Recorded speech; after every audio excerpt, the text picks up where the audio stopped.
Can Florida really get it done?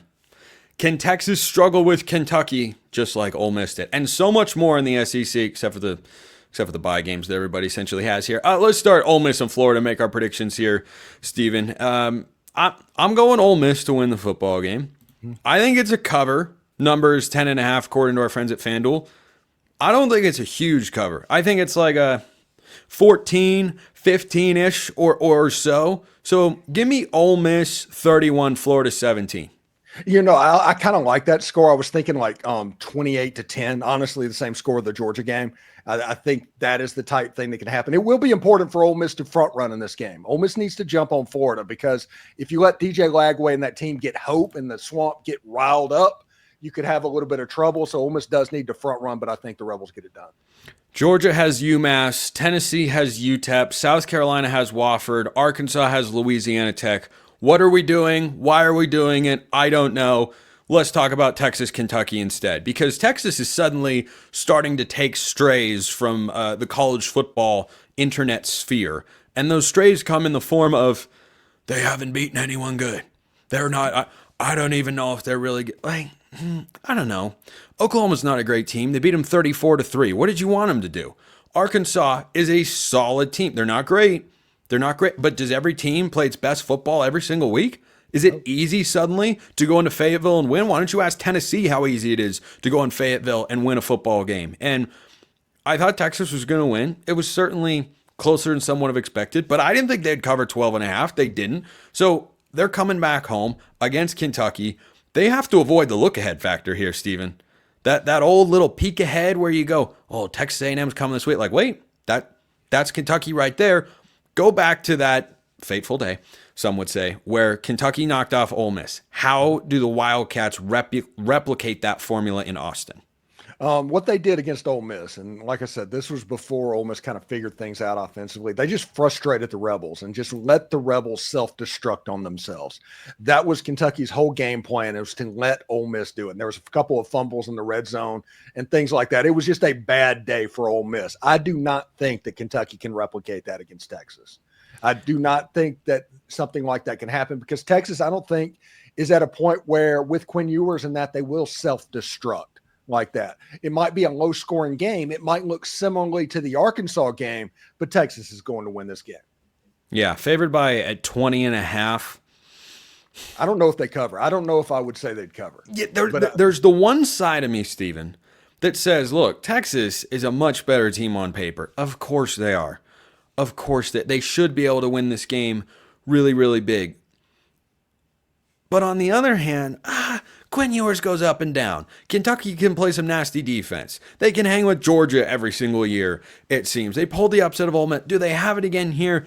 But Texas is at home, and I don't want to look back and feel like, I put my score prediction on Kentucky doing good things. I'd rather not. I'll go Texas 31-6 over Kentucky. I think that Texas defense is good. I think that Kentucky offense is decidedly not. I think the score would be 24-14-ish in this game, and that is because that Texas is going to be looking at A&M the same way that Texas A&M is not looking over Auburn right now. Alabama goes to Oklahoma. Not a good first year for the Sooners in the SEC. Rude introduction to Southeastern Conference football, and who could have foreseen that was going to be the case? But certainly not the host of this particular show. But Texas having a lot of success, Oklahoma less so. I don't know whether this is a more dangerous game for Alabama than Auburn next week, because Auburn's at home. This is on the road, but Oklahoma, rough watch. To me, Oklahoma can be a really rough watch offensively, but they are coming back to Norman. Maybe. I don't know. What do you think? Alabama is looking pretty good in the second half of the season. This isn't the same team that lost to Vanderbilt. This isn't the same team that lost to Tennessee right now. They're kind of clicking pretty good. Oklahoma kind of just wants this season over. I think the quit factor is going to happen. This is senior night in Norman, Oklahoma. They're also off a bye. Consider that. They're off a bye. I want to see if Oklahoma scores in the first half. If they have a game to where they're leading at halftime, similar to what they did in Oxford, Mississippi. Maybe the crowd gets behind it and it gets going. I don't have a lot of hope for the Oklahoma Sooners, though. I don't either. FanDuel's got Alabama favored by 13.5. I don't know. At home off a bye, last home game. That's a lot. That's a lot of points for that. Yeah, and Alabama's had their ups and downs. I think I agree with you, though, that they found something against LSU. I think LSU is a much better team than Oklahoma.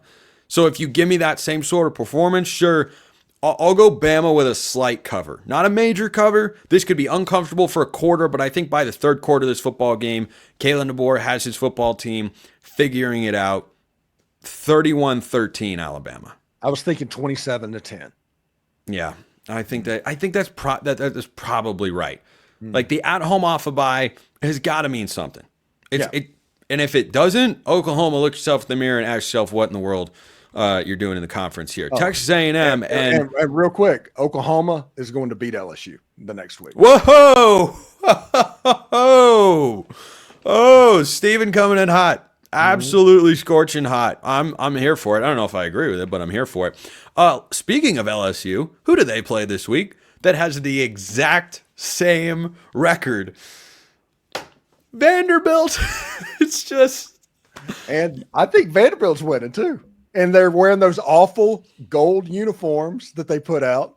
Matt Moscano of Lock On LSU tweeted about them. They're going to be wearing special uniforms. It is all there for LSU to just have a horrible last two games to where everything goes against Brian Kelly. Seriously. Yeah, it has not gone as planned for one of the highest paid coaches in all of college football. But look, LSU at home, they're only favored by 7.5 against Vanderbilt. Like if Vanderbilt wins this game, they will lock up finishing higher in the standings than LSU. That is a crazy statement. That's where we are in college football circa 2024. I think LSU is ticked off because their season's maybe they come out flat because season's over. What are we playing for? To play in the ReliaQuest Bowl or something like maybe they wish for the ReliaQuest Bowl. They're looking at Music City or Texas right now. Yeah, Steven is not at all scarred by what happened in Baton Rouge many weeks ago. No, not even on the last play. Oh. Yeah, 2 4th downs in that drive, or Ole Miss would have no pressure against Florida, really. Ole Miss would be a one-loss team. Ole Miss would be ranked in the top 7 at the very least in the college football playoff rankings, but that's not where we are. So I will take LSU to win. I'm also going to take LSU to cover. I think they find something here at home and are trying. I think Brian Kelly's trying to remind the fans, hey, I can still do some good things here, and getting to 8 wins feels a lot better than sitting at 6 for the rest of the year when you were 6-2 at one point, 6-2, 6-3, and so I'll take Vanderbilt to lose. Unfortunately, not something I'm fond of doing, but LSU to win, LSU to cover 28-17. I'm gonna say Vanderbilt 21, LSU 17. Oh man, the vengeance is so very real. How about Texas A&M going to Auburn this week? All eyes, just like the Longhorns, and perhaps even more so, Steven, because they're on the road, Texas A&M got to avoid the look-ahead factor. They cannot get caught thinking about Texas and what a big showdown it could be. That showdown will have no implications for them and will just be a spoiler for Texas, which still means something, if they do not win this game at Auburn this week. And boy, I kind of get the sense that Vegas knows something that we don't. Texas A&M minus 2.5. I refuse to pick Auburn. I mean, they're just an absolute unbridled mess. They had their SEC late season cupcake last week. I'm taking Texas A&M to win the game. I don't think there are a lot of points in this one, though. 23-16. Well, 96% of the money on this game is on Texas A&M, and they're not moving the line. They did the same thing last week for Kansas and BYU. They did not move it with BYU favored by 2.5 points. The week before, they did the same thing with Ole Miss and Georgia. Georgia was favored by 2.5 points.